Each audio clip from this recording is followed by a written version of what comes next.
And welcome into another episode of Dan Tony Sports. My name is Dan Snyder, joined tonight by everyone. We got Dan O'Shea, we got Tony Casper, we got Dan Beebe, we got a bag of Wendy's. What is up, every single one of you? Woo! That's for the Wendy's. Okay, yeah, Wendy's.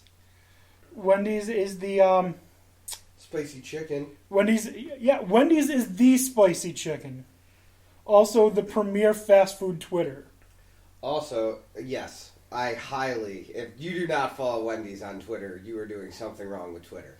Seriously. But, that being said, it's nice to be back.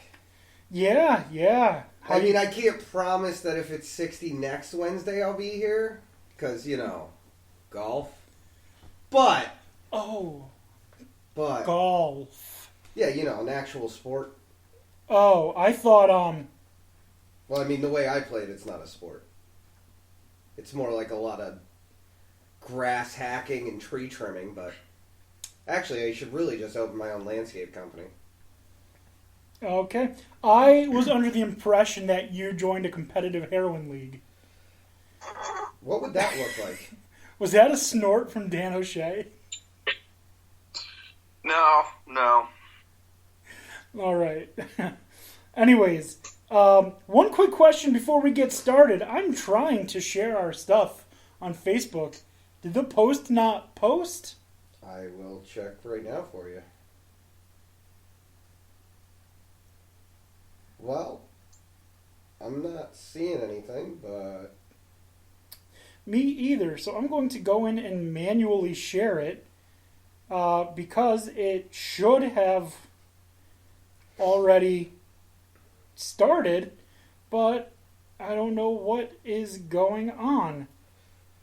So a couple things while we're waiting for you to, figure out that technical difficulty. But, yeah. I need to just say, you're all really gonna let me back into fantasy football in this league, huh? You're really gonna let me climb the ladder. You're gonna let this happen? Oh my God, it's... And Dan O'Shea's sleeper sucks. Sleeper's awful. Their percentage predictions have to be the worst of all time. Why is that? Why? Because every week I have like a 30% chance to win, and then I end up winning by like 102. Yeah, if one guy overperforms, your percentage shoots up drastically. I don't know. They've got the kid who put the NFL teams in divisions running the percentage thing on that. That's all I can say, because I'm like, man, I feel like my team is good. Like, how am I getting this low percentage? And then, like, the score comes out on Sunday, and I'm like, oh, I get it. It doesn't know what it's talking about.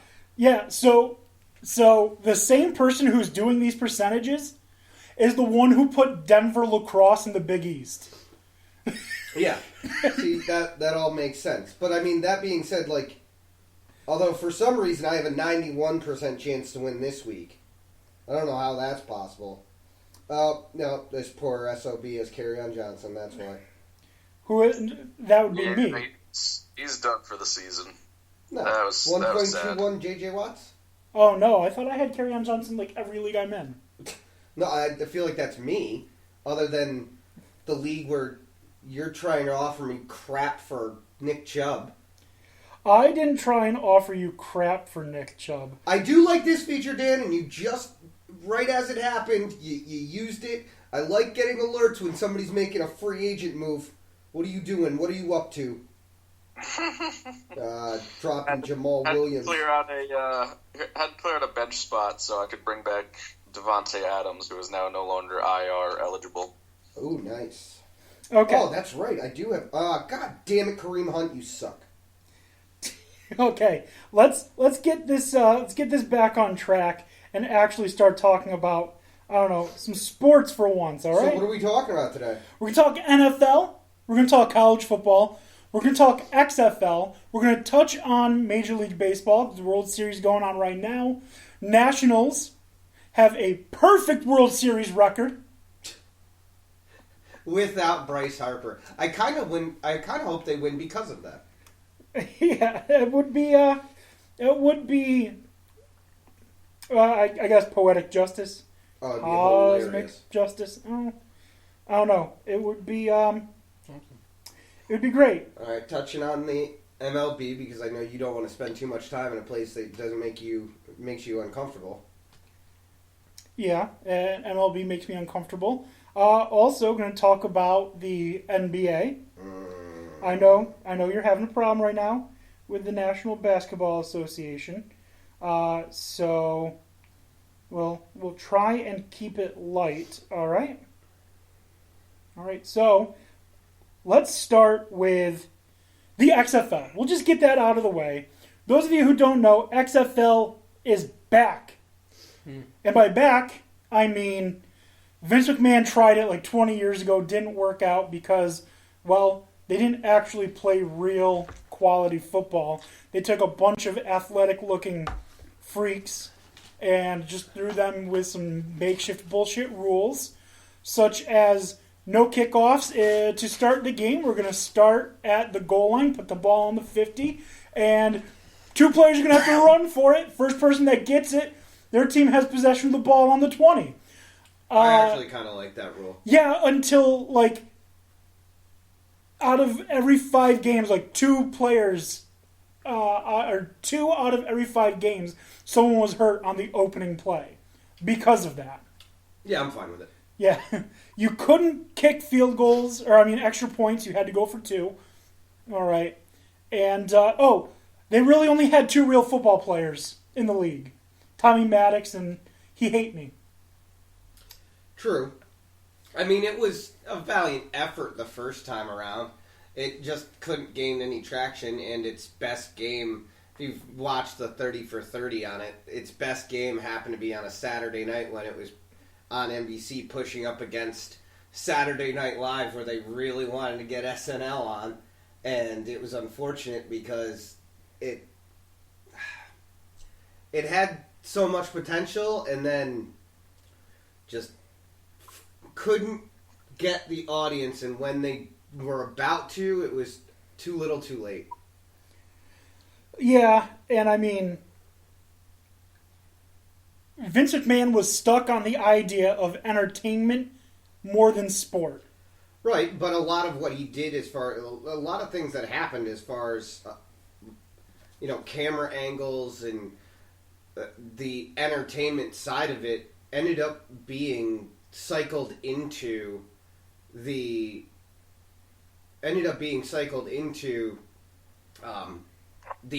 and other sports, as far as like the hanging camera angles, being on the field as much as possible, shooting different things. I would imagine miking up players. A lot of that came from the XFL's experience. Yes. Yeah. So the XFL did lead to good things, just like the AAF led to some really good things. Things that I think the NFL needs to adopt to get their image back to where they want it to be. Obviously, I know the NFL is not failing, but they have an image problem. One of the things that I think the AAF did that the NFL could do, and that I would love to see the XFL do, is when they reviewed plays, the person who was reviewing the play in the booth, you could hear everything they were saying. You heard their thought process as they were talking to the referees, and you didn't just get some guy who's just listening, and you're looking at him listen for 5 minutes, and then he comes out and says what you don't want to hear, and there's no explanation as to why. So I think that is something that the XFL should do if they want sustained success. I think the NFL should adopt it as well. But I'm pumped for the XFL, and what we're going to do, before we even talk about the entirety of the XFL, we're going to pick teams. Obviously, none of the teams have played yet, and we only know like a third of the players that are going to be on the teams. They've all been announced. The draft has happened. It's just nobody knows more than a third of the players. Well, yeah. Never heard of some of them. I mean, they did at least do it correctly and go out there and get a substantial amount of football talent, people who have played in college in the past or have had some kind of NFL stint, whether it be practice squad, actual team, roster, whether that be bouncing around or not, there is some talent there, and yeah, but this is also why this league exists too, is because those third of the people you don't know, well, this might be their chance. Yeah, and I mean, there's a lot of people. I'm interested to see how it goes down because it can't possibly be as ridiculous as its first run. It's got to be a little bit more serious this time around. Although, it is Vince McMahon and anything is possible. Right. So, let's just start by announcing the names of the teams. All right. A couple of really good ones, some real shit among them. We'll just go alphabetical by city or state, whatever. Dallas Renegades, the DC Defenders, the Houston Roughnecks, the Los Angeles Wildcats, the New York Guardians, the St. Louis Battlehawks, Seattle Dragons, and Tampa Bay Vipers. So I'll just be first one to claim a team. You know it. Everyone who knows anything about me knows it's the Dallas fucking Renegades for me. Dan Beebe, what's your team going to be? At the Tampa Bay Vipers. Tampa Bay Vipers. Any reason why? Yeah, I just thought Florida sounded nice.